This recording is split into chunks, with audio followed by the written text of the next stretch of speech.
entrepreneurial maturity is like saying no to things is the best thing you can do for yourself long term. People in general, if you feel lost, it's probably because you don't have anything you're working towards, like a specific target. Optimistic ignorance.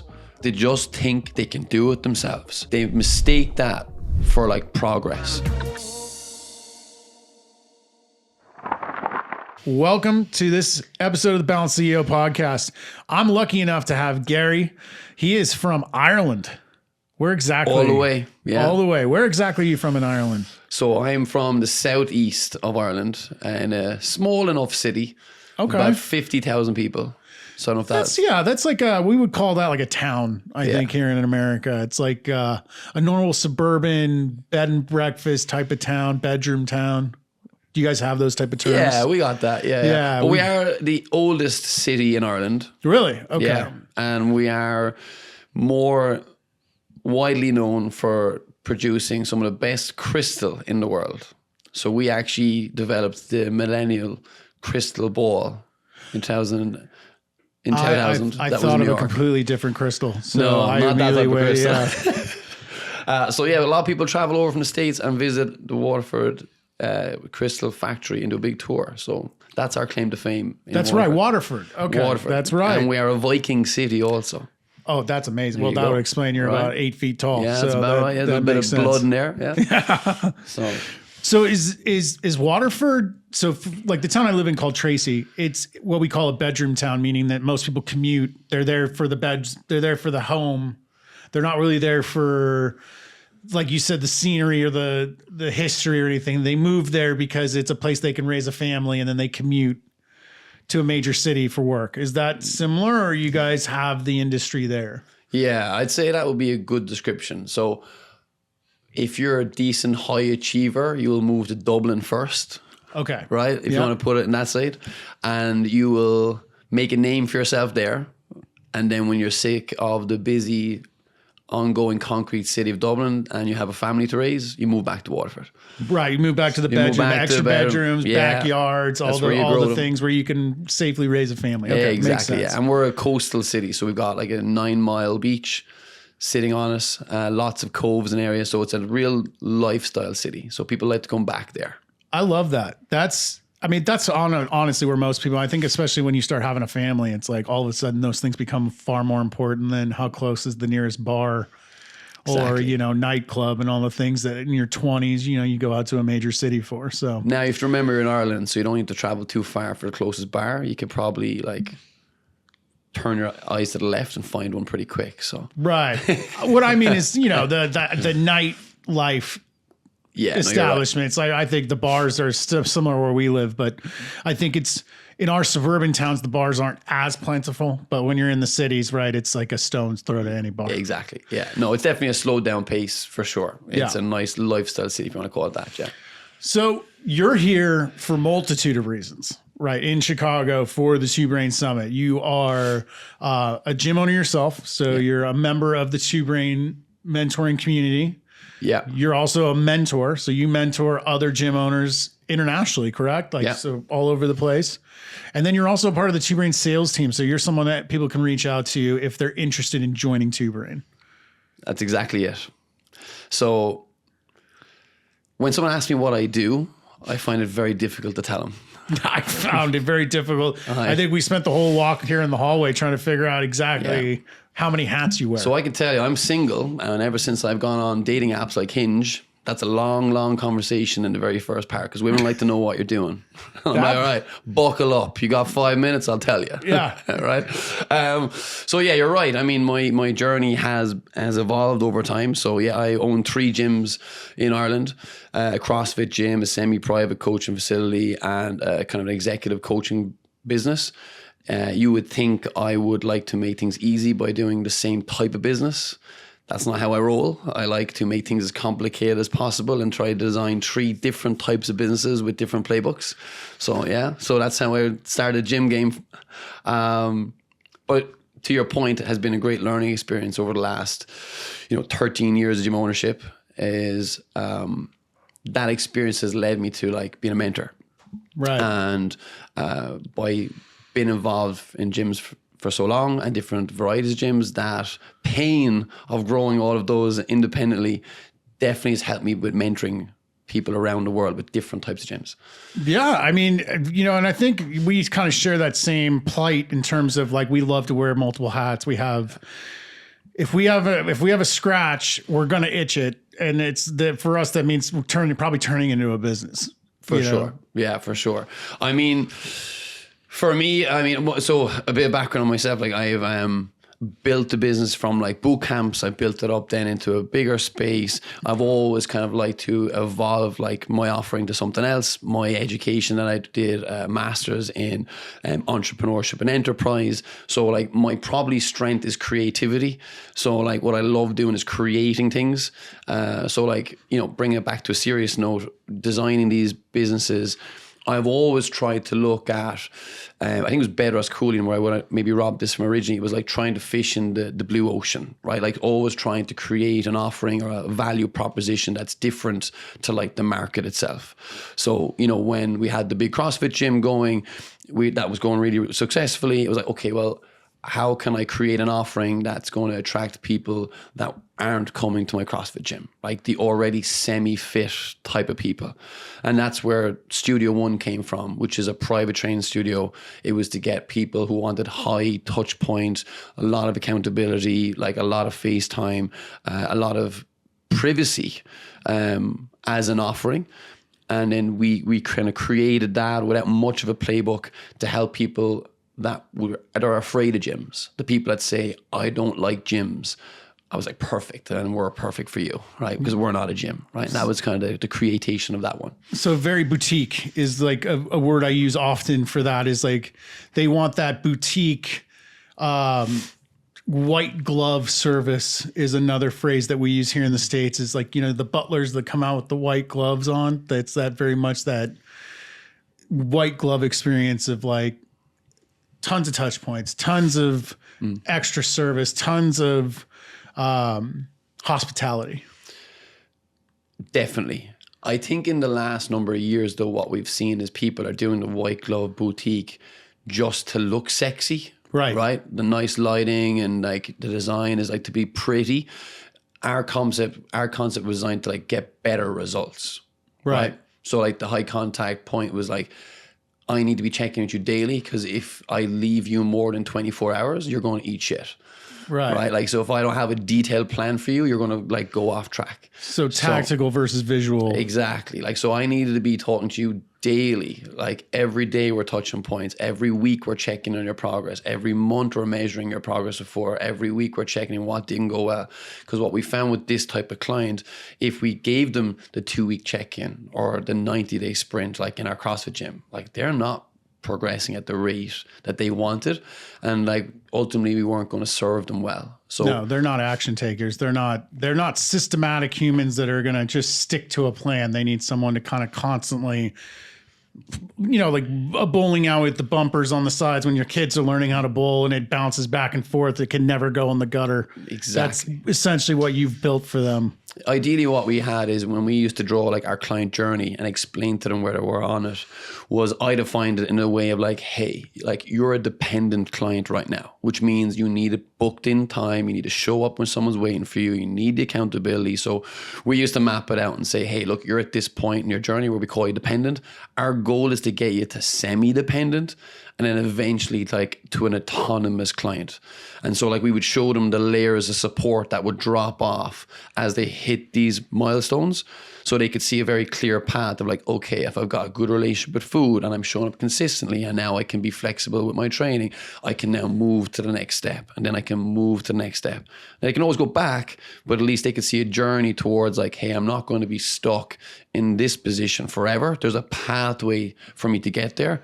And that is a drop off in the white glove, in the accountability. But that's also the expectation, is that you will be moving on away from us at certain points, because we're here to serve dependent people, not autonomous people, right? We've got other gyms for that. Right. There's plenty of gyms you can pay a really small amount of money to just have access to, that if you're an independent human at that point, you don't need to be paying for an over-the-top service anymore. Yeah, for sure. I love that. Question just as a gym owner in general, because I'm sure a lot of people are going to be like, how does that work? Like from a staffing standpoint, does that require a completely different type of staff versus like, say your CrossFit gym? Like, did you have to go out and basically create an entirely different staff? You know, what am I looking for here? Like a description, like an employee description, and hire a completely different personality, or was it fairly similar? Yeah, that is where there is the challenge of running a model like that. You definitely need an older coach, a more probably experienced coach, just to have that one-on-one conversation, right? It's life experience almost. I like that. Is the change, because our average client was like 50 plus, and we did push towards like the business owner, the CEO, that type of person. And I found when I was running it first, it was like most of the conversation was around business, and it was around the challenges of like what that looks like and how that affects their life. So building out that playbook and building out that life experience definitely was a thing that we had to like look at from our onboarding of staff, for sure. Yeah, and I think that's really important, because I think some people are going to hear this and immediately go, well, how can I build that? But most likely you don't have the staff in place currently you would need to run something like that. So I wanted to make sure that was clear. Like, if you currently own a CrossFit gym, unless you have this like overwhelmingly experienced older staff, that's probably something you would need to start from scratch hiring. Yeah, I think so. I think so. Yeah, I mean, or what we found is, to this degree now, we've got like lecturers and teachers in like a profession, and they're doing this for us like somewhat part-time from the coaching side, from a passion side. Exactly. Right. So like what we found is that these clients are happy to work with someone maybe not full-time in that area, but it's just a little bit more maturation, right? And then they're happy to do all the other service, like so our CSMs and our admins, like they're younger, that's all done from our central hub, like that's fine. But the actual one-on-one experience, that's the feedback we've gotten from our clients, is like, yeah, they do prefer that little bit of an older conversation. So that is a bit of a bottleneck, and it is a bit of a challenge if like pursuing this type of business, for sure. So essentially it's a relatability. Yeah. Like they have to be able to relate to the person they're going to spend X amount of hours with a week, basically pouring themselves out to and opening up to. That's got to be someone that they feel like can ingest what they're saying and relate to it, and then give them feedback that's actually beneficial. Yeah. 1,000%. And it's like everything else, all right? I mean, it's no different though than trying to find like a CrossFit coach for a CrossFit gym who's able to demonstrate handstand push-ups and ring muscle ups and everything else to a large degree. Like there's bottlenecks to find everyone, but it's just trying to curate what is the bottleneck, identifying it early, and then trying to build that pathway for your coaches. To replicate it too, because you want to be able to replicate that. Obviously, people do not stay forever. And I tell my staff that all the time. I don't expect you to stay forever. And I don't take it personally if you need to move on. Yeah. Like, don't make it emotional. I don't take it personally. Like, it's part of life. There's life cycles to everything. Yeah. So let's talk about this. So you have 11 hats that you wear every day in terms of all your businesses. It's got to take a ton of your time and effort. You're also a dad, right? Yep. Dad of single two dad. Lunatics. Yeah. Yeah. How do you get time to look this fit? Like, people have to know, like, how do you balance all three of those things? So, or harmonize. Great question. Whatever way you want to describe it. Great question. I've always been a very productive individual, right? Like when I was younger, from an upbringing, I always had like multiple jobs. Like when I was 16, to afford a motorcycle for freedom, I was working in bars, I was working in leisure clubs, I was working on like the fairgrounds. Like I was always doing that, right? So for me, it's always been like this, right? I never had like a 9-to-5 job and then jumped into chaos. Like, so for me, I've always had a full day, always, right? If you want more time, you get up earlier, right? So I get up every morning around 4 a.m., 5 a.m. I'm always in bed every night by 9 a.m. And so what I do for balance is I always try and get my most productive work done in the morning. It's usually training first, So I'll always try and train first thing in the morning. If I'm not doing that, I'll spend the extra time not training in like golden hour, right? So again, you can see I'm wearing the logo today, like big advocate of Two Brain. And what Chris preaches is like doing the most important thing first. For me, like health is number one, and then like business is number two, or like parallel with each other. So the days I'm not training, because I don't train every day, I train 3 to 4 days a week, works really well for me.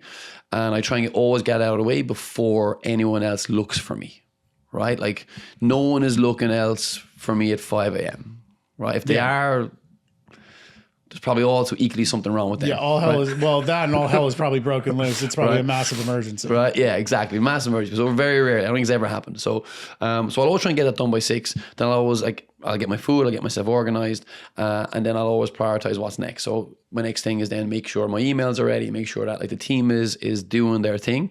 I'm lucky enough over the last number of years that the gyms do relatively run without me. It's by putting in the right people in the right seats, leading them do what they need to do, staying out of their way, and then allowing time in the day if they need me, that they know there's available time within the day to get to me, which is rare enough.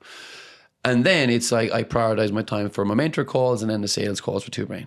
And within that, then I box off like my non-negotiables. So like I do not work after 6 p.m. Right? So if there's an emergency, I give some time there, but I do not work after 6 a.m. or 6 p.m.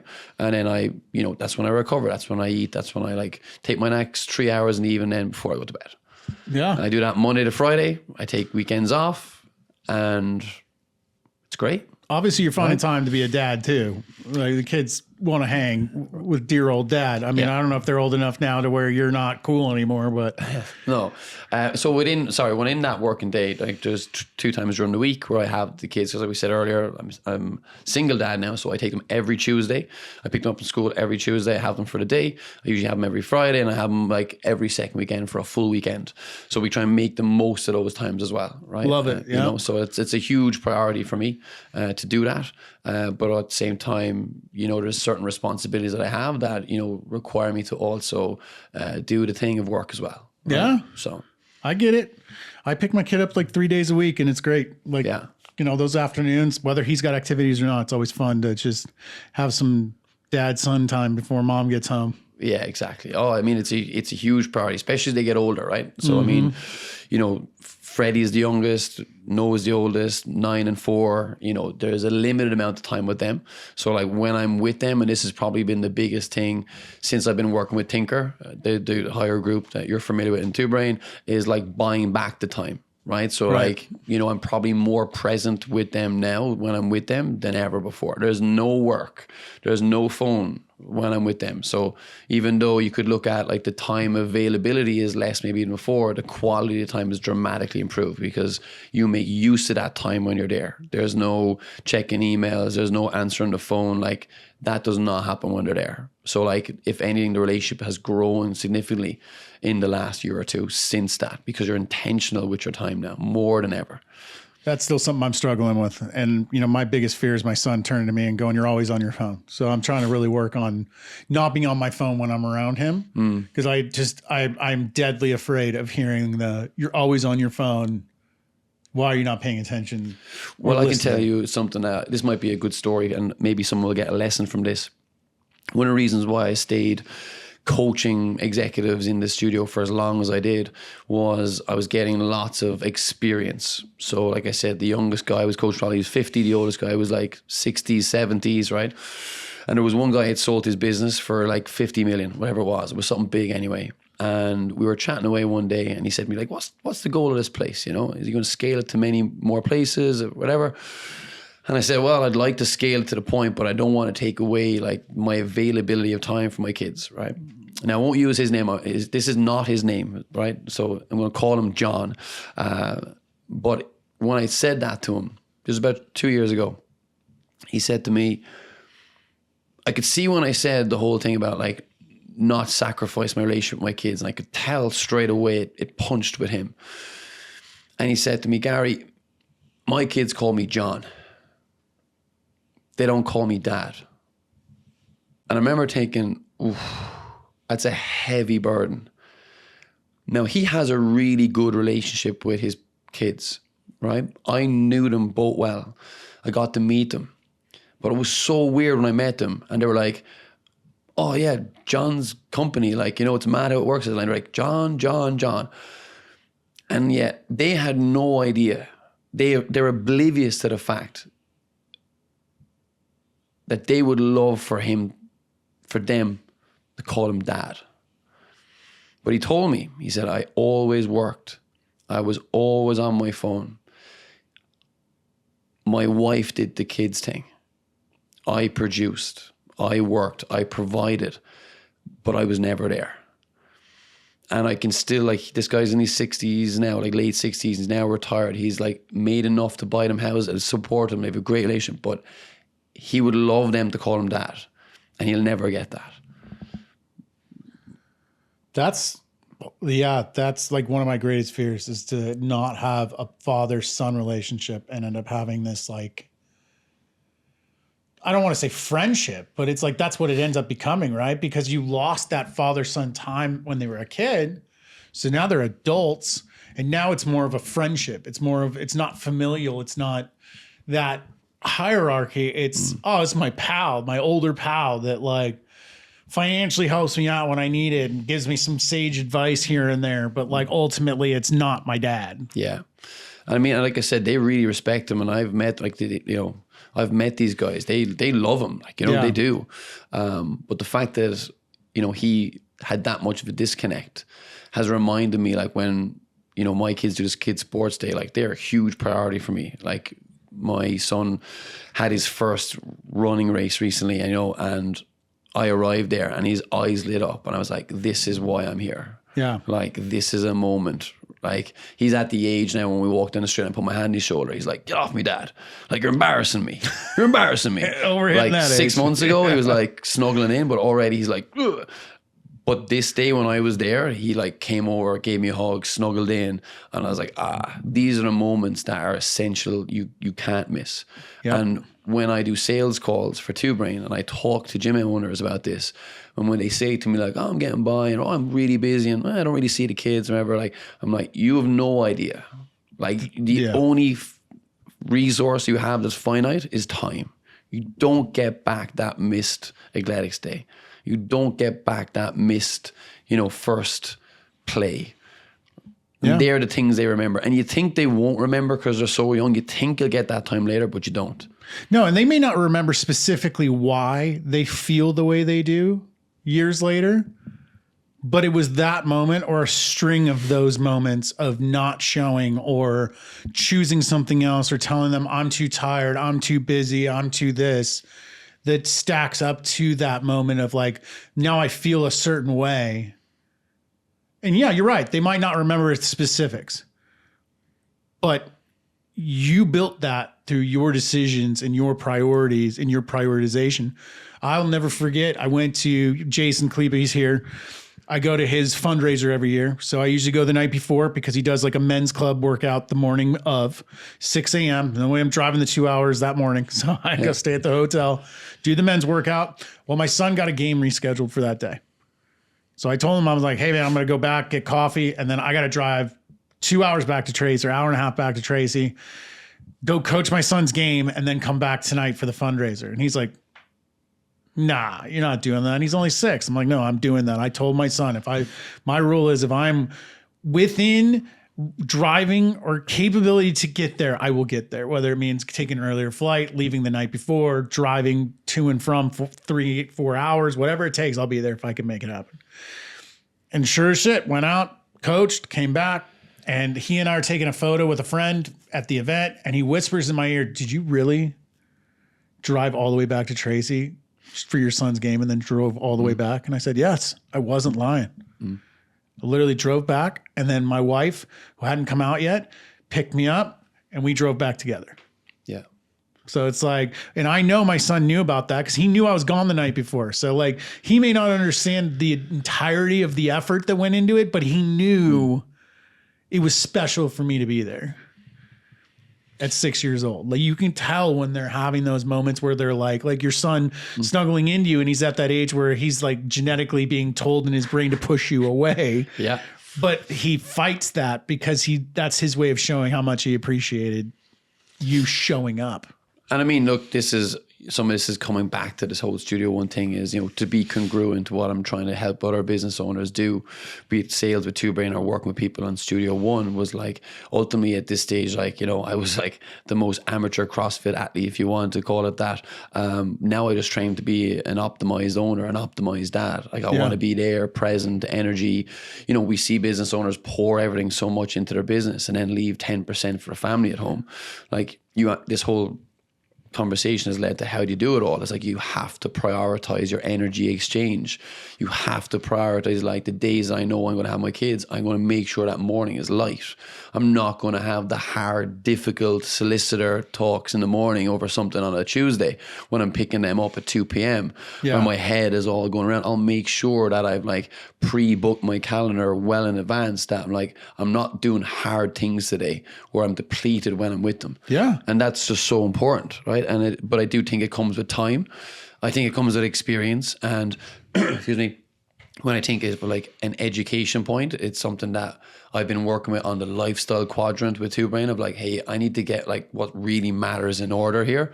And it's one of those things of like, we talked about this as like entrepreneurial maturity is like saying no to things is like the best thing you can do for yourself long term, because it's easy to say yes. We can say yes to things all the time. It's the saying no to things and being happy with it is like where there's a real maturity over time, where you're like, hey, buy back time, do the effective time, and do the other time really, really well on the things that matter most. Yeah. I think it's really incredible. And I think you brought up the great point about Two Brain and the way they've really helped instruct. I mean, you and I are 100% poster children of this breakthrough lifestyle quadrant of what they teach. I mean, I joined Tinker in 2022, and at the time I didn't think fitness mattered. I thought like, these guys were just already fit, and they just kept it, right? They weren't putting any time into their actual fitness. Yeah. 350 pounds, walk in and realize, no, they've found the time to prioritize their fitness, their family, and their business. Yeah. The business is not an excuse to avoid these other things. It's actually the thing that creates their capability to pour into their family and their fitness, right? It's not the inhibitor, it's the accelerant into their family and their, right? Because it's created their freedom.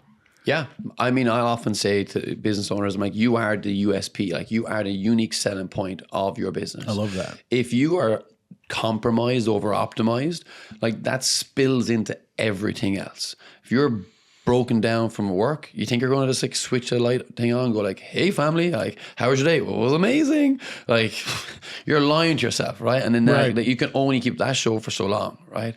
So like you're right, like, you got to keep in balance, but you got to look after yourself. Like, we've talked about this indefinitely before. I'm like, if you're on a plane and there's only one sandwich, like who gets the sandwich? The captain gets the sandwich, because the captain is the one responsible for flying the plane. Yep. Right? Like, so if you're not taking care of your health, right, you're taking care of like your emotional stability, like that downstreams into everything else. And for me, I think physical health is prioritized over like, again, the emotional side, because it goes into the other one. I think it downstreams into it. Right. And I think, for any gym owner that's listening to this, or any business owner really in any shape or form, we got into business because we didn't want to work for an asshole. I mean, it's the simplest way I could think. I think most of us got into business because we worked for someone that we like absolutely never wanted to work for again, or we put ourselves in a position to work for again. So we said, I'll just do it myself.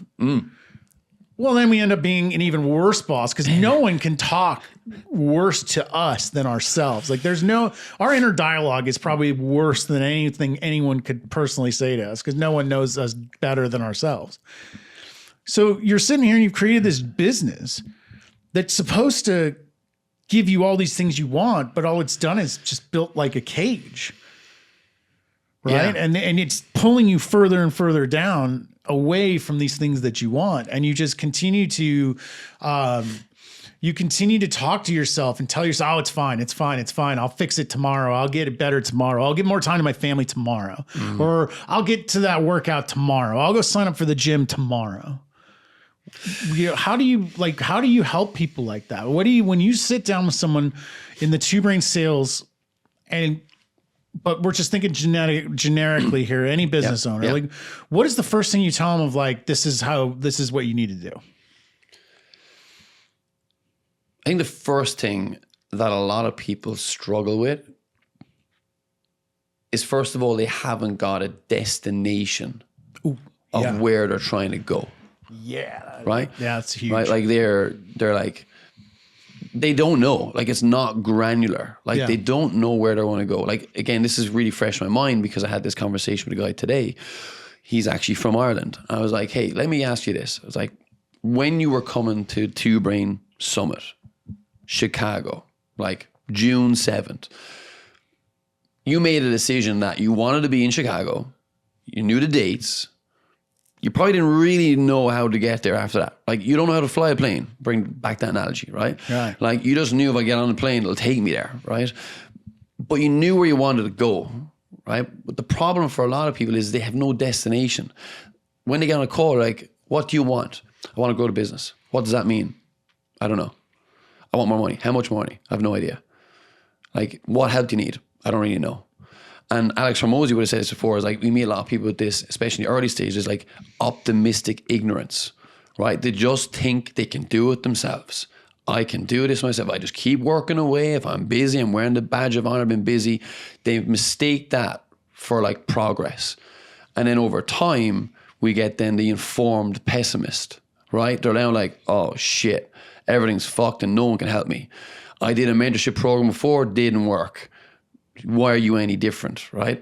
So the problem I see with a lot of people is they don't know where to go. So to answer your question is, what I try and do is I try in early stages, like, can we work together here of finding a top of the mountain?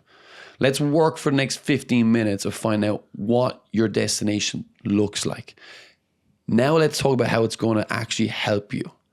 Like, if we make your gym profitable and we take away the time results, what's that going to do? Well, actually, I'll have more time for my kids. Actually, I'll be able maybe to go on date night now again. Actually, okay, how'll that make you feel? Well, that'll make me feel good. All right. Now we have a destination. Now let's look at the process. All right. Now let's see if we can fill in the gaps you think you need. And then from there, if it makes obvious sense, then we can look at taking next steps. How does that sound? Okay, let's have a look at what that looks like. But I always think it's, let's get clear on what you want. Let's try and find the opportunities that are going to get you there. And then, are you willing to do the work that's required to get you there? Because change requires change. And if you're not open to change, we can't help you. That's huge. I hope like everybody understands that, like business owners, people in general, if you feel lost, it's probably because you don't have anything you're working towards, like a specific target. And without a target, it's really easy to just kind of float, right? Yeah. And I think that really sums things up well. I was going to ask if you had anything specific you wanted to teach people or something you wanted to leave everyone with, but I feel like that kind of just summed things up really well. Is if you're lacking a target, that's probably the first thing you need to find is a destination. And if you're a gym owner that is lacking help and you're struggling and you're trying to figure this shit out on your own, Gary's the man to talk to about getting that right. Because I can speak from being in a part of Two Brain for 4 years. It's been life-changing. So, yeah, I mean, if I was to wrap this up from Two Brain or not Two Brain, one of the biggest things that, I would always try and be is open to like change. Like someone recently asked me, like, well, I'll be doing 5 years. I'm like, I would be giving you this honest answer to tell you that, because what I'm doing right now, I would never have guessed that 5 years ago. Right? I can attest to that. Right? I definitely was not expecting to be sitting here in Chicago doing podcasts, signing books. Yeah. Like none of that was amazing. up here 5 years ago. Yeah, and listen, I mean, you've been an inspiration. We've gotten on really close over the last couple of years through Two Brain, gotten to know each other really well, and like, you know, seeing your growth and seeing your fitness journey and seeing like what you're doing here is absolutely inspirational for all the people around Tinker and everything else. So, you know, I want to take this opportunity to thank you for sitting down, having a talk, and continuing to do what you're doing. So, I know there's a lot of people inspired by what you're doing. Damn, that means a lot, man. I appreciate that. You're welcome. I got nothing else to say. Keep digging in.